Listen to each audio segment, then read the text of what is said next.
नमस्कार मंडळी. उन्हाळ्यामध्ये असे रसाळ लिंब नाहीसेच होतात आणि म्हणूनच ना मी ते प्रत्येक वर्षी उन्हाळा सुरू व्हायच्या आतच इथे लिंबू सरबतचं ना प्रीमिक्स बनवून ठेवत असते. म्हणजे उन्हाळ्यामध्ये नो टेन्शन. पाहुणे आले लगेच लिंबू सरबत बनणार, एकदम झटपट पटापट थंडगार असं. 1 ते 2 चमचे प्रीमिक्स घ्यायचं, त्यात थंड पाणी टाकायचं आणि आपलं लिंबू सरबत तयार. रेसिपी अगदी सोपी आहे, त्यामुळे शेवटपर्यंत नक्की पहा. तर सर्वात आधी इथे मी घेतलेले आहेत 6 लिंबू.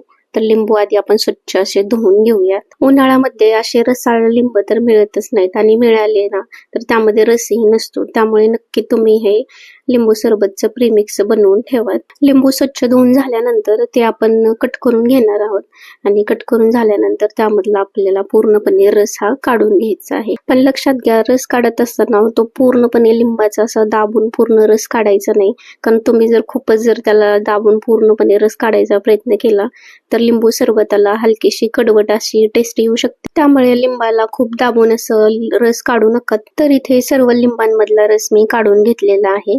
आता यानंतर ना आपण हा रस मोजून घेणार आहोत. तर इथे माझ्याकडे मेजरिंग कप आहे, तर मी त्या कपने मोजणार आहे. तुमच्याकडे वाटी असेल तर तुम्ही त्याचाही वापर करू शकता. कोणत्याही भांड्याने मोजून घ्या, फक्त आपल्याला प्रमाण हे व्यवस्थित घ्यायचं आहे. तर इथं हा पूर्णपणे 1 कप भरून लिंबाचा रस निघलेला आहे. आता लिंबाचा रस आपण एका मोठ्या पसरट भांड्यामध्ये काढून घेऊया. लक्षात घ्या, भांड शक्यतो हे स्टीलचं किंवा काचेचं असलं पाहिजे. तुम्ही जर इथे पितळाचं किंवा तांब्याचं भांड वापरलं तर त्याचा रंग हा सुटू शकतो, त्यामुळे शक्यतो स्टीलचाच वापर करा. तर इथे रस हा पूर्णपणे मी काढून घेतलेला आहे. आता ज्या कपने आपण रस मोजून घेतलेला आहे ना त्याच कपने आपल्याला साखरही मोजून घ्यायची आहे.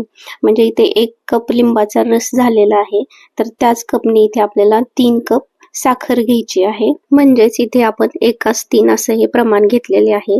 म्हणजे 1 कप रसासाठी 3 कप साखर. तुम्हाला जर इथे साखर वापरायची नसेल तर तुम्ही इथे खडी साखरेचाही वापर करू शकता किंवा मिश्री किंवा त्याला धाग्याची साखर असेही म्हणतात, तुम्ही त्याचाही वापर करू शकता. साखर घालून फक्त हलक्या हाताने आपल्याला ही साखर लिंबाच्या रसामध्ये मिक्स करून घ्यायची आहे. खूप वेळ त्याला ढवळत बसायचं नाही, फक्त हलक्या हाताने पूर्णपणे साखर मिक्स करून घ्यायची. मिक्स करून झाल्यानंतर आपल्याला हे फक्त आणि फक्त हवेलाच सुकू द्यायचं आहे, अजिबात उन्हामध्ये ठेवायचं नाही.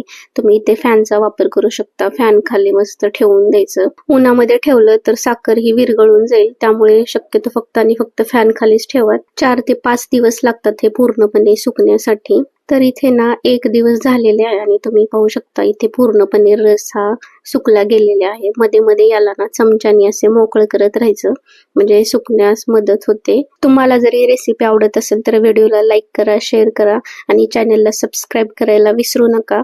तर इथे आणखीन 3 ते 4 दिवस झालेले आहेत आणि तुम्ही पाहू शकता साखर ही पूर्णपणे लिंबाच्या रसामध्ये पूर्णपणे एकजीव अशी झालेली आहे.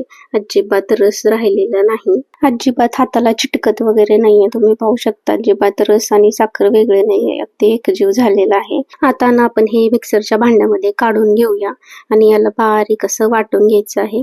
पण वाटण्यापूर्वी ना आपल्याला याच्यामध्ये काही मसालेही घालायचे आहेत. यामध्ये मी घातलेले आहेत 10-12 काळी मिरी आणि चवीपुरते मीठ.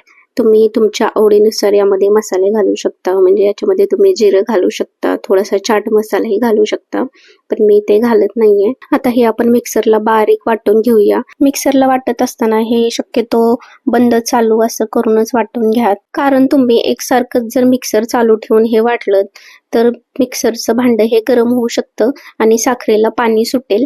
त्यामुळे आपण हे बंद चालू मोडवरतीच आपल्याला हे वाटून घ्यायचं आहे. तर इथे आपले प्रीमिक्स हे तयार झालेलं आहे. हे प्रीमिक्स आपण काचेच्या भरणीमध्ये किंवा कोणत्याही एअरटाईट कंटेनर मध्ये स्टोअर करून ठेवायचं आहे.